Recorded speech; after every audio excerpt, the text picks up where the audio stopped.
મને ભાભીનો બહુ મોહ પણ મારે મોટો ભાઈ જ નહીં એટલે ગામની ભાભીઓને મને ભાભીનો બહુ મોહ પણ મારે મોટો ભાઈ જ નહીં એટલે ભાભી આવે ક્યાંથી? ફળિયામાં નવી વહુઓ આવે, ગામ હક્કે કે કુટુંબદાવે એમને ભાભી કહીએ, પણ હોળીને દહાડે ભાભીને મેં ગુલાલ હાંટ્યો તો એણે સવાશેર ખજૂર લાવી દીધી. હું તો રંગ લઈને ગયો તો ભાભીએ મને જ રંગી નાખ્યો. આ આણે તો ભાભી મારે માટે રંગીન મોજડી લઈ આવી.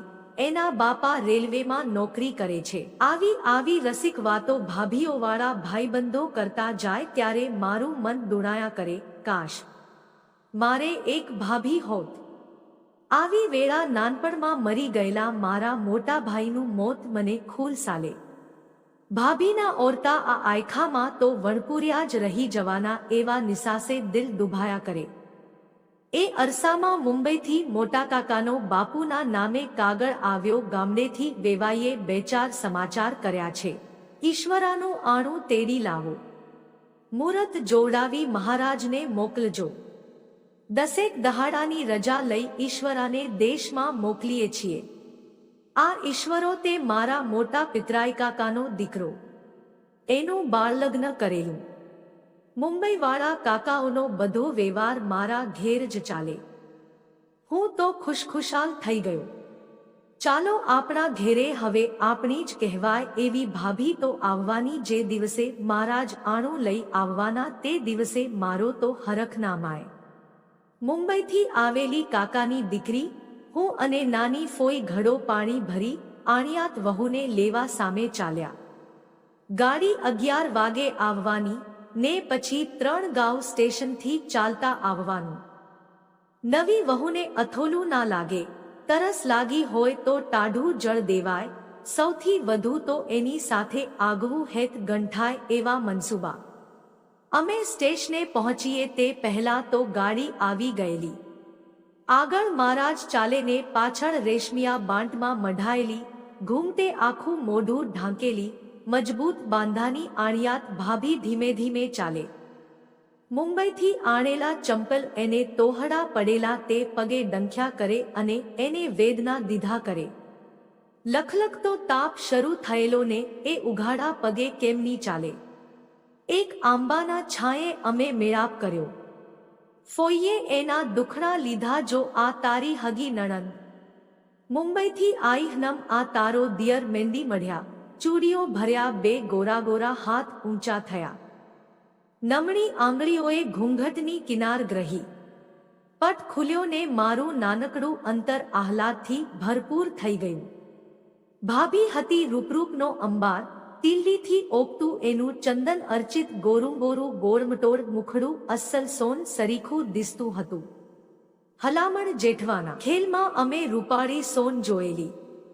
ભાભી એ સોનને 100 વાર ટપી જાય એટલી દેખાવડી હતી. મઈમાં મુંબઈમાં જ હમાય એવડું રૂપ લઈનમ આઈ છો તું? ફોઈ ગણગણ્યા ને મેં ઘડામાંથી પાણીનો લોટો ભરી એની સામે ધરી દીધો. ફોઈ કહે ઊભો રે, ને મારા હાથમાંથી લોટો લઈ એમણે ભાભીને માથે 3 વાર વાર્યો ને એ પાણી આંબાના થડમાં રેડી દીધું. ફરી મેં લોટો ભર્યો ને ભાભીને ધર્યો. ઘૂમટાનો પટ માથે વાળી ભાભીએ બંને હાથ લંબાવ્યા. લોટાના ગાળે ચપસાયેલ મારા પહોંચા સોતા એમના બંને પંજા વીંટાયા ને મધુરું મલપતા મલપતા એમણે ઠંડા પાણીના ઘૂંટ ભર્યા. એ હેતાળ સ્પર્શે મારા અંગેઅંગમાં ઝણઝણાટી રેલાઈ ગઈને બીજા હાથમાંનો માટીનો ઘડો છૂટી ગયો. ફ્રાક કરતો એ ફૂટ્યો. તરસી ધરતીમાંથી અનેરી સુગંધ ઉઠીને એના છંટકાવથી ભાભીનો નવોનકોર લાલ લાલ બાંટ હંટાઈ ગયો. હું હોબીલો પડી ગયો, પણ ભાભી મગમગતું હસી પડ્યા. ને ફોઈ બોલી ઉઠ્યા. હેંડો શકન હારા થયા, વણબોટ્યો ઘડો ફૂટ્યો. તારું સુખે એવું જ રહેવાનું, એમાં કોઈ ભાગ નહીં પડાવે. પણ ફોઈ સુખના તો ભાગ સારા. મેં ચોથી ચોપડીમાં વાંચ્યું છે, એ તો સંસારનું સુખ ભાઈ. હું તો અમારું બૈરાનું સુખ કહેતી હતી. તને એ ના સમજાય સાચું છે, મને એ નહોતું સમજાતું. પણ ભાભીની નવીનકોર સાડી બગાડ્યાનો મને વસવસો હતો. મેં એ વ્યક્ત કરી જ દીધો, મારી ભૂલે તમારી સાડી રગદોળાઈ ભાભી. ડાઘા નહીં જાય તો તમને મારા પર કઢાપો થવાનો. ભાભીનું હાસ્ય જરાય નંદવાયું નહોતું. એ બોલ્યા, આ તો ધૂળના છાંટા, હમણાં વેરાઈ જશે. ને ડાઘ નહીં જાય તો હું તમને હંમેશ યાદ રાખીશ કે આ મારા લાડકા દિયરના શીતળ જળની યાદગીરી. હેવું તો આભો બનીને એમના મુખડે પ્રસ્ફુટતી એ સ્નેહસભર વાણી સાંભળી જ રહ્યો. મનોમન હવાયો હરખાયો કે ભાભી સુંદર તો છે જ, પણ ભણેલાય છે. ગામડા ગામમાં ત્યારે ભાગ્યે જ કોઈ સ્ત્રી ભણેલી હોતી. અમે ચાલ્યા, પણ ફોઈ વળી વળીને પાછું જુએ. મને દોડાવીને એમણે આગળ જતા મહારાજને ઊભા રાખ્યા ને પૂછ્યું, તમે આણંદ સ્ટેશન તપાસ કરી હતી? ઈશ્વરો અજુય મમઈથી નથી આયો. મહારાજે એકવાર નવોઢા ભાભી હામે જોયું, પછી ડોકું ધૂણાવ્યું. આવશે હેંડો, આજે નહીં તો કાલે. ગામમાં આ પહેલી સ્ત્રી હતી જે પહેલા આણે આવી હતી ને એનો વર તેલફલેલ લગાવી વરગાણીઓ થઈ. એની આતુર નેણે વાટ નહોતો જોતો. પહેલી વાર સાસરે આવતી નવવધૂને પાદરના મહાદેવે પગે લગાડાતી. પછી સગા સંબંધી એવી સ્ત્રીઓ, જવાન છોકરીઓ વ્યંગ કટાક્ષ કરતી એને ગામમાં લઈ આવતી.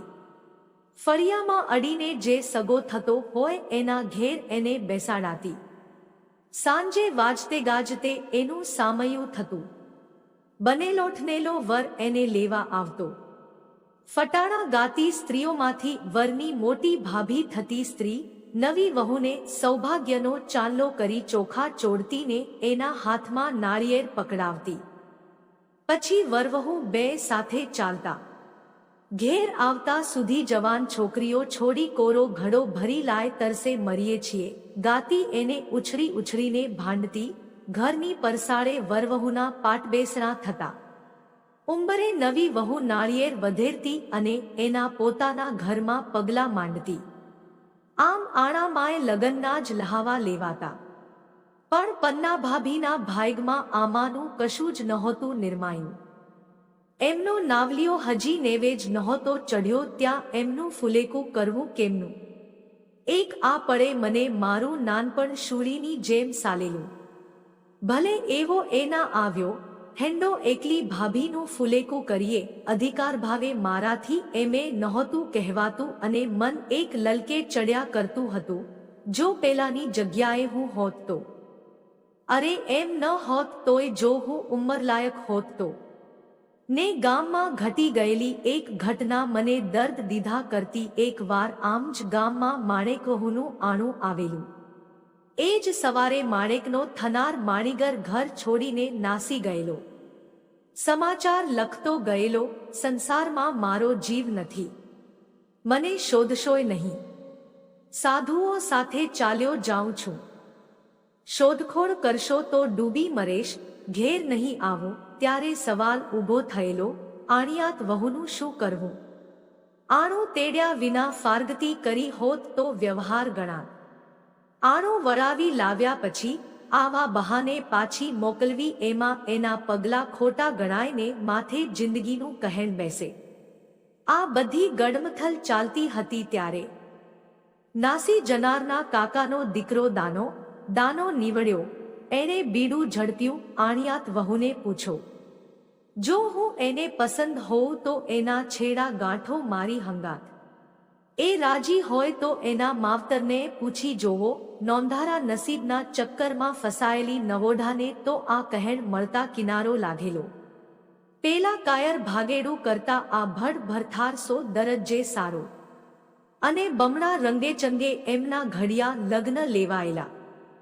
દીકરો નાસી ગયો એનો વસવસો મા બાપને ઘણો પણ ખરે ટાંકણે ભત્રીજે ભીડ્ય ભાંગી એનો હરખે હવાયોને દાનો થવાનો દમ ભરાયેલો. પણ મારી 12-13 વર્ષની વયને કોણ પૂછે? આખરે વર વિનાના ઘરને ભાભીએ વધાવવું ને વાલમની વાટ્ય જોવી એવો નિર્ણય લેવાયો. રંગે ચંગે ભાભીનું ફુલેકું કરવાના અમારા ઓરતા અટવાઈ ગયા. ને તોય હસતે મોઢે પન્ના ભાભીએ ઉંબરો પૂજ્યો. આંબા વેડાયેલા તે ઘરમાં પકવણાના પાથરા, પડખેનું ખાલી ઘર વાળીજુડી નવી વહુના નવ દહાડા માટે સજાવેલું. ત્યાં જ ભાભીની પધરામણી કરાઈ બપોર નમ્યો. સાચવેલી સારામાં સારી કેરીઓ લઈ હું ભાભી પાસે પહોંચ્યો. એમની ઉલટ ના માય. કેરી ઘોળી ડીંટું કાઢી હું એમના હાથમાં દઉં. એક કેરી ચૂસ્યા પછી એ બોલ્યા, ચાખીને આલો, આ થોડી ખટાશ ભરી છે. મેં હથેળીમાં રસ ચાખ્યો તો કહે, એમ નહીં, મોઢે માંડીને ચાખો. મેં સહેજ રસ ચાખીને એમને કેરી દીધી તો મધુરું હસતા હસતા કહે, હા હવે બરાબર મીઠડી લાગી. મેં કહ્યું, પણ મીઠામાં મીઠા આંબાની છે. તમને પહેલી કેરી ખાટી કેમ લાગી? તમે ચાખી નહોતી ને એટલે?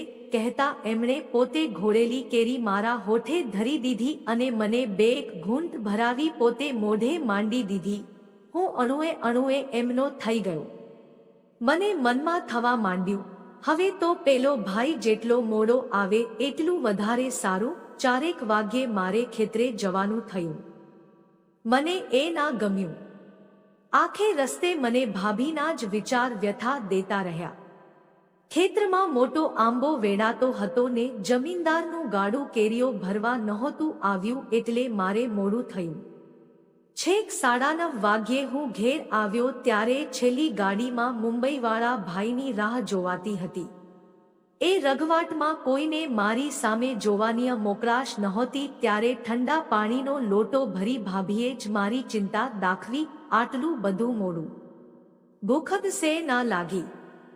હું તો ચિંતાની મારી અર્ધી થઈ ગઈ ને અહીં તો કોઈને ફિકરે ના મળે.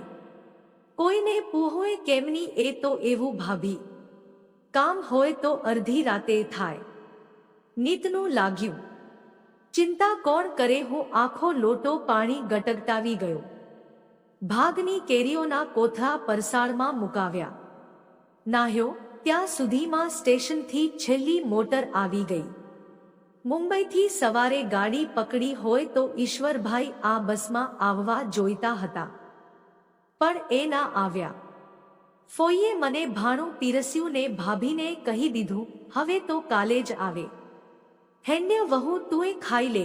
ઘણા બધાનો આગ્રહ થતા ભાભીએ મારી સાથે જમવા બેઠા, પણ એમના કંઠે કોરિયા નહોતા ઉતરતા. રાત્રે મોડે સુધી અમે વાતો કરી. ભાભી 7મા ધોરણ સુધી ભણ્યા હતા. વાંચવાનો રસ હતો.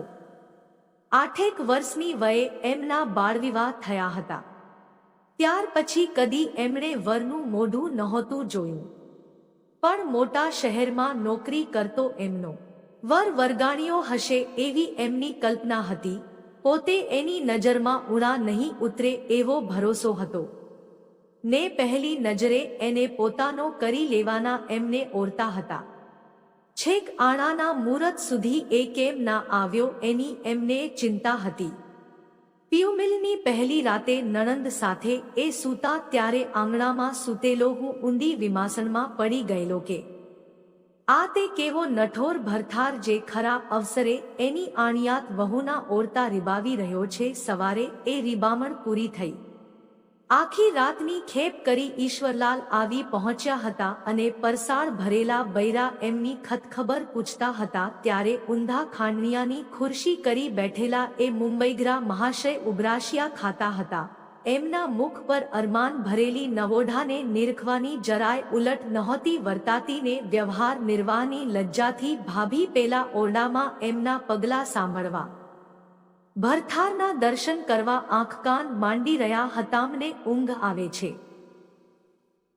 આખી રાતનો ઉજાગરો છે એ કહેતા હતા અને ફોઈ એમને થોડું ખાઈ પીને સૂઈ જા ભાઈ, થાક્યો પાક્યો વિસામો લે કહેતા એની સગવડ સાચવવા મથતા હતા. આવડી જિંદગીમાં હું એમને પહેલી વાર જોતો હતો. શહેરી વેશમાં સજ્યા હોવા છતાં મારી આંખ અંતરે એ ભાભીથી હેઠ્ય અંકાતા હતા. એમની પેટી ફંફોસી આગમજ આવેલી બહેન નિરાશાથી માથું ધૂણાવતી હતી. ભાઈ ભાભી હાતર કશુંય નથી લાયા. ખાઈને એ ખાટલામાં પડ્યા તે પડ્યા જ એ ઘોરતા હતા ત્યારે 3-4 વાર અન્યોથી આંખ બચાવી ભાભી ઊંચા શ્વાસે એમના જીવનસાથીને જોઈ ગયા. નવું જીવન માણવાના અણમોલ અવસરનો ઉમંગ જેને જરાય નહોતો અડતો એવા માણસને પ્રાણપણથી જીતી લેવાની એમની મનસા મુરઝાતી જતી હતી. 5 વાગ્યે એ ઉઠ્યા ત્યારે હું ખેતરે આંટો મારવા નીકળું. કહે ઊભો રહે, મારે જરા પગ છૂટા કરવા છે. અમે ખેતર ભણી ચાલ્યા. એમને ને મારે કોઈ નેડો નહીં. ભાઈ લેખે થોડો ઘણો હેળવાત એ ભાભી પ્રત્યેના નિર્દય વર્તનને કારણે ઉલી ગયેલો. મનોમન એ કશુંક વિચારતા રહ્યા અને હું મૂંગો મંતર પગલાં ગણતો રહ્યો. ખળામાં એમણે સિગારેટ સળગાવી. 2 કસ ખેંચીને પૂછ્યું, કેવીક છે લ્યા તારી ભાભી? તમને તો જોવાની તમાય નથી. ખાસી વાર શાંત રહીને ફરી બોલ્યા, ગમે તેવી હોય, દેશની છોકરી, મુંબઈમાં ના શોભે તો પછી તમારે ના પાડી દેવી હતી ને. આનું શું કામ તેડાવ્યું? એ કાંઈ ના બોલ્યા. એનો પરચો રાતે થયો. અમારી પડખેના ઘરમાં એમની સોહાગરા. પરસાળમાં હું. એ રાતે શું શું વીત્યું એ તો ખબર નહીં, પણ ભાભીના છેક બહાર સુધી સંભળાતા ડુસકાએ મારી મતી મૂંઝવી નાખેલી. આખી રાત એમના ફળફળતા નિસાસા મને સંભળાતા રહેલા. સવારે ચહેરો વિલાયેલો, આંખો ઓશિયાળી. 2 દિવસ પહેલા પેલો ખીલુખીલું કરતો ઉલટ ઊંઘાવતો ચંદ્રમા પૂનમ પહેલા જ ખરાસાઈ ગયો હતો. મારી સાથે ખેતરે આવવા એ હઠે ચડ્યા. નણંદ પણ સાથે થઈ. રસ્તે મેં પૂછ્યું, પુહાઈ ગયું? કેમ ભાભી આટલા ગુમસુમ કેમ છો? જાણવા છતાં પૂછો છો? એમના મૌનમાં એવો ભાવ હતો, ભાઈ મુંબઈથી શું લાવ્યા તમારે માટે? મોત મને ધ્રાસકો પડ્યો, પણ કશું સમજાવો તો ખરા. આખી રાત તમે રડતા કેમ હતા વીરા મારા? તમને નહીં સમજાય. ભગવાને આંખો અને કાળજું આપ્યા છે, એવા ના આપ્યા હોત તો પારકા દુઃખે તમે આટલા દુઃખી ના થાત. નસીબ મારા, કહેતા એ મોકળે મોએ રડી પડ્યા. થોડાક હળવા થયા પછી એમણે જ વાત માંડી, ભાઈ કોઈક પારસી શેઠનો ડ્રાઈવર છે. પાર્સણ એના પર રીઝેલી છે. પાર્સણે દાટી ભીડાવી છે કે બૈરી લઈને મુંબઈ આવશે તો નોકરીમાંથી કાઢી મૂકશે ને. ભાઈને નોકરી કરતાંય પાર્સણ વધારે વહાલી છે. એની સગી બહેન સામે બેઠી હતી. એને મેં પૂછ્યું, સવી ભાભી કહે છે એ વાત સાચી? હા. એના સકંજામાંથી છોડાવવા તો ભાઈનું આણું કરાવ્યું, પણ એ તો પૂચો નામક્કર જાય છે ને. આટલું જાણતા હતા ત્યારે ભાભીને ઊંડા પાણીમાં શા હાતર ઉતાર્યા? સવી કહે, મુંબઈમાં બધાને એમ હતું કે ભાભીને જોતા જ ભાઈનું મન ફેરવાઈ જશે. ફેરવાય એવું લાગે છે ભાભીના એ પાણીએ મગ ચડે એમ નથી લાગતું. આખી રાત એમના પગ પકડીને રડી છું. ભાભીના સ્વરમાં આર્જવ હતો. હું અસહાય હતો. એક ફોઈ કંઈક સમજે એમ હતા. ત્યારે એમને સાસરેથી ઓચિંતું તેડું આવ્યું હતું. મોટેરાને મન આંતરદ્વંદ્વની કશી મહત્તા નહોતી. એ એમના વ્યવહાર સાચવવામાં પડ્યા હતા. બીજી રાતે સૌ જંપ્યા હશે ત્યારે બારણું ખુલ્યું. ભાઈ સાહેબ બહાર આવ્યાને મને પડખા ઘસતો ભાળી હુકમ કર્યો, મને અંદર ગરમી થાય છે, જીવ મૂંઝાય છે. જા તું મહી જઈ સૂઈ જા, હું અહીં બહાર સૂઈશ. આદેશ અનુસર્યા વિના મારો છૂટકો નહોતો. હું અંદર ગયો તો ભાંગી પડેલી ભાભી બાપડી મને બાજી પડી. દામચીએથી ગોદડી ખેંચી હું નીચે લંબાવવા કરતો હતો ને ભાભીએ મારો હાથ ઝાલ્યો. ના, હેઠળ નહીં, અહીં ખાટલામાં સૂવો. મને નીચે સૂવાની ટેવ છે.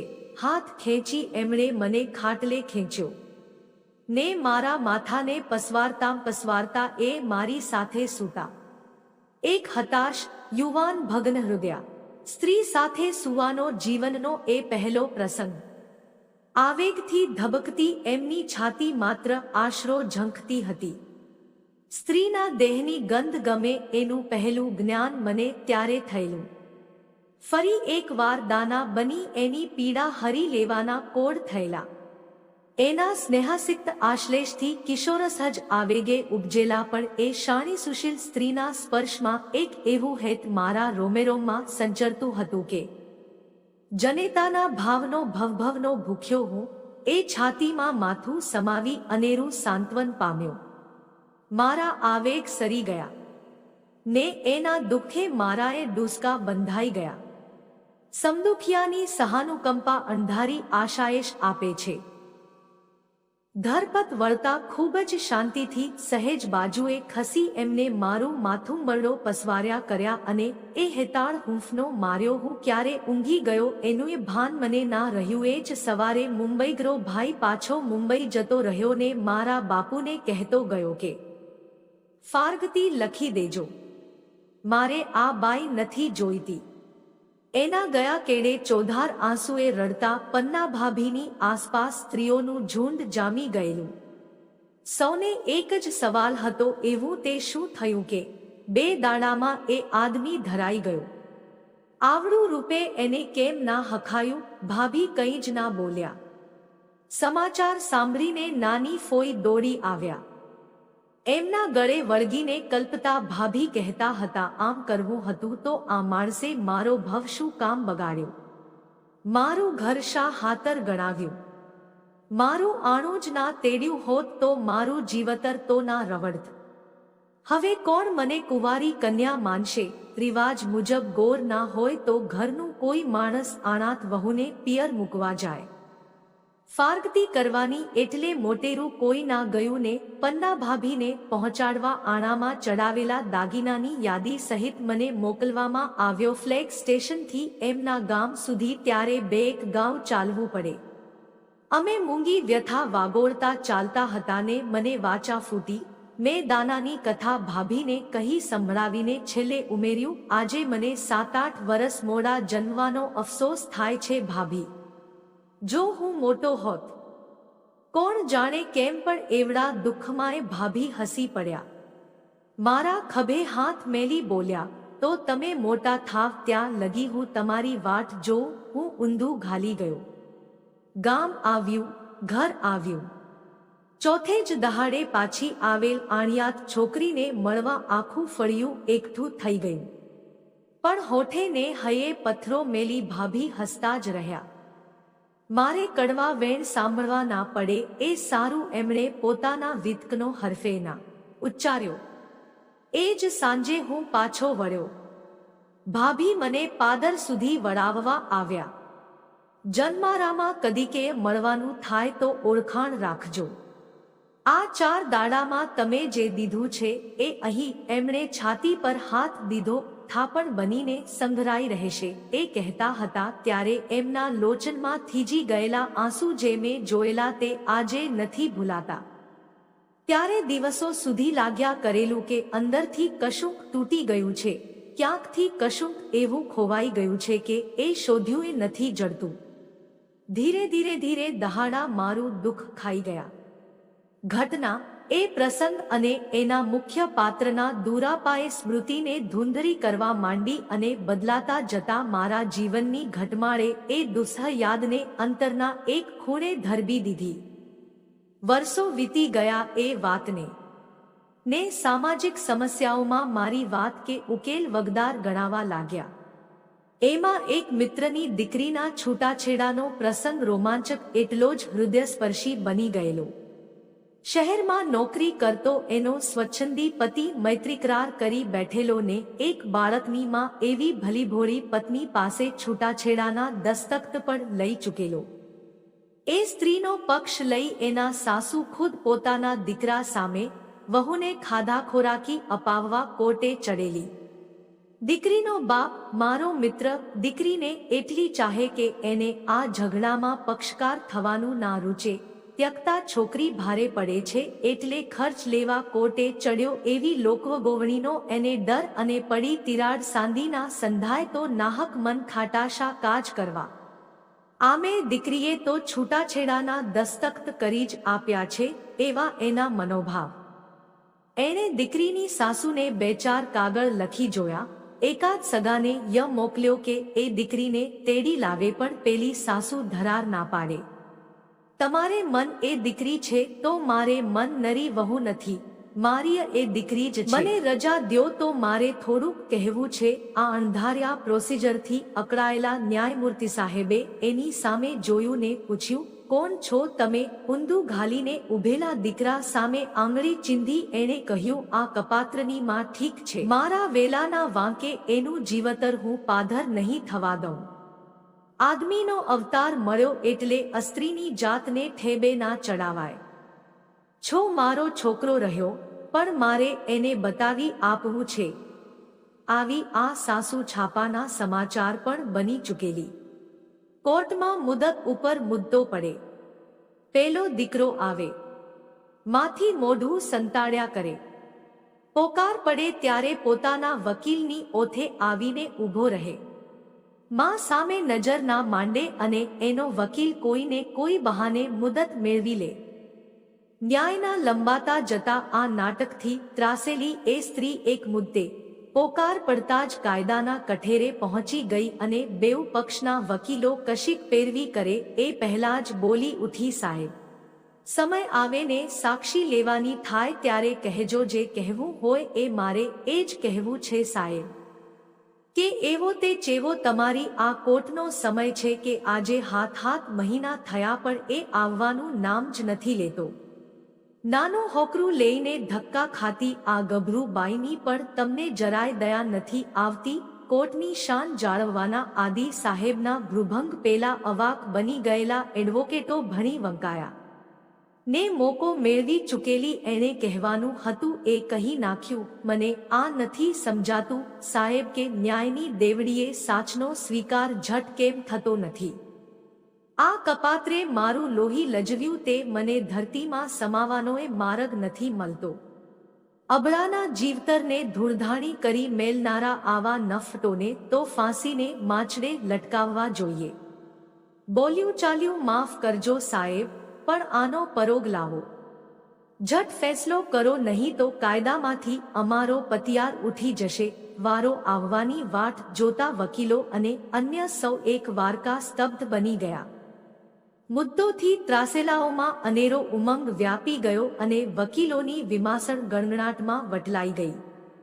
ઓર્ડર, ઓર્ડર કરતા સાહેબે પેલા બંને વકીલોને તતડાવ્યા ને આદેશ દીધો, રિસેસ પછી કામ ચલાવું છું, જે હોય તે નક્કી કરીને આવો.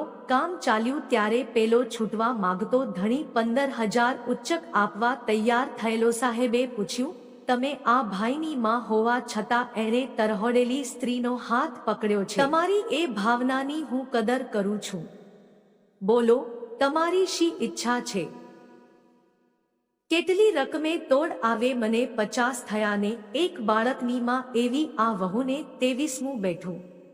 એનો દીકરો ભણેગણે ને ધંધે વળગે ત્યાં લગી મહિને દાડે એને 500 રૂપિયા મળી રહે એટલી રકમનો જોગ કરાવો સાહેબ. મોંઘવારીએ માઝા મેલી છે ને બીજું ઘર માંડનારાનાએ ઓરતા હખણા થવા જોઈએ. આવડી મોટી રકમનો તોડ કરવા પેલાના વકીલે ફરી એકવાર મુદ્દની આજીજી કરી. એની તારીખ આડે કોર્ટનું ઉનાળુ વેકેશન શરૂ થયું. એ જ અરસામાં એ સાસુને સમજાવી દીકરીને હું તેડી લાવું એ માટે મિત્રે મને એને ગામ ધકેલેલો. હું ગયો ત્યારે એ ખેતરમાં ગયેલા. દીકરીની જેઠાણીએ મને આવકાર્યો ને સાસુને બોલાવવા માણસ મોકલ્યો. મને આવેલો જોઈ દીકરી મૂંઝવણમાં મુકાઈ ગઈ. મેં એને કહ્યું, આવ બેન, તારી સાસુ આવે ત્યાં સુધી તારા બાપાનો ઉદ્દેશ હું તને સમજાવું તો એ બોલી ઉઠી, ના કાકા, બા આવે એમની સાથે જ તમે તમારે વાતો કરી લેજો. એમના વિના હું એક અક્ષરે નહીં બોલું. એના સાસુ આવ્યા, હાથમો ધોઈ મારી સામે બેઠા. હળવે રહી ખબર અંતર પૂછી. પછી કહે, તમારા આવવાનું કારણ તો જાણ્યું પણ મારા વેવાઈને મારો પતિયાર નથી. શા હાતર એ હંદેહાને માણહ મોકલ્યા કરે છે? એટલા માટે કે તમારા ઉપકારના બોજા હેઠળ એમને ઝાઝા નથી દબાવું. તમારી ભલમનસાઈના એ ઓશિંગણ છે. પણ નાહકનો તમારે સગા દીકરા સંગાત અંટસ વહોરવો એમને ઓછો રૂચે છે. અમારી દીકરીએ છૂટાછેડાના ખત પર દસ્તખત કરી આપ્યા છે. વ્યવહાર પ્રમાણે એનાથી અહીં ના રહેવાય ને અમને એ ભારે નથી પડવાની. તમારા પૌત્ર પર હક તમારો મોટો થયે એને તેડાવી લેજો. સામાજિક રીતે અમારે વર્તવું પડે એટલે આવ્યો છું. અમારે એની ખાધા ખોરાકીય નથી જોઈતી. તમે સમજો તો સારું, હું તો સમજેલી જ છું ને મારી સમજણમાં જે ઉતર્યું એ મેં કર્યું છે. 6 વીઘા ભોંય છે, એમાંથી અડધી સુધાના નામે કરવાની છું. મોટો મારા કહ્યામાં છે, એની વહુમાં જરાય વહેરોઆંતરો નથી. જે કરું છું એમાં એ બેયનો પૂરો સાથ છે. હું જીવું છું ત્યાં લગી નાનાનો હવે અહીં પગ ના પડે. સુધા અહીં રહેશે તો મારી આહ્ય માથે ને એના બાપને ઘેર એને જવું હોય તો હું આડો હાથ નથી દેવાની. બોલ્યા સુધા, શું કરવું છે તારે તમે જ કહો કાકા. મારી માં કરતા સવાયા આ સાસુને છોડીને હું તમારી સાથે આવું, તમને યોગ્ય લાગતું હોય તો હું આવું. સુધાના સવાલે મને તળે ઉપર કરી નાખ્યો. સુધાના સવાલે મને તળે ઉપર કરી નાખ્યો. તારા સાસુની શોભાને શાંતિ તો તું અહીં રહે એમાં જ છે બેટા, બસ ત્યારે એટલું મારી માં અને બાપુને સમજાવી દેજો. સુધા આંસુ લૂહતી લૂહતી અંદર જતી રહી. એની સાસુ બોલ્યા, એની દુખતી રગ તમે દાબી સાહેબ. મારા વેવાઈને કેજો, ફારગતી મેં નથી કરી. મેં તો મારા છૈયા હંગાતનો છેડો ફાડી નાખ્યો છે.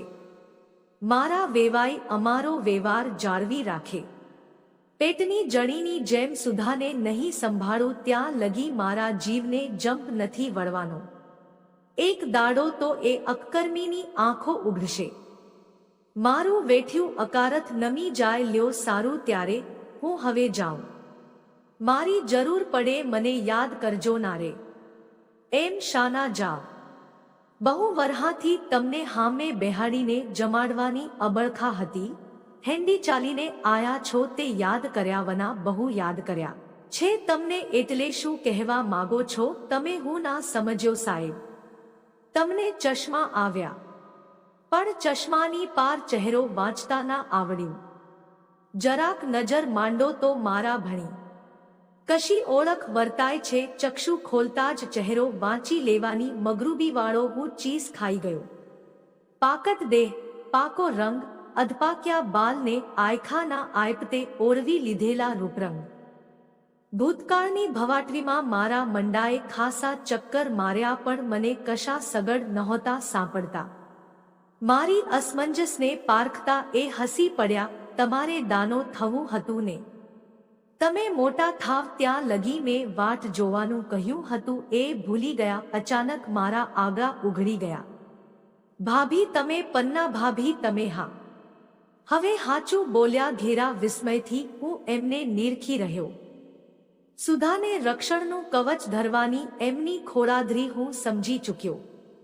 મને એ નારીની ચરણરજ લેવાનો ઉમળકો થઈ આવ્યો.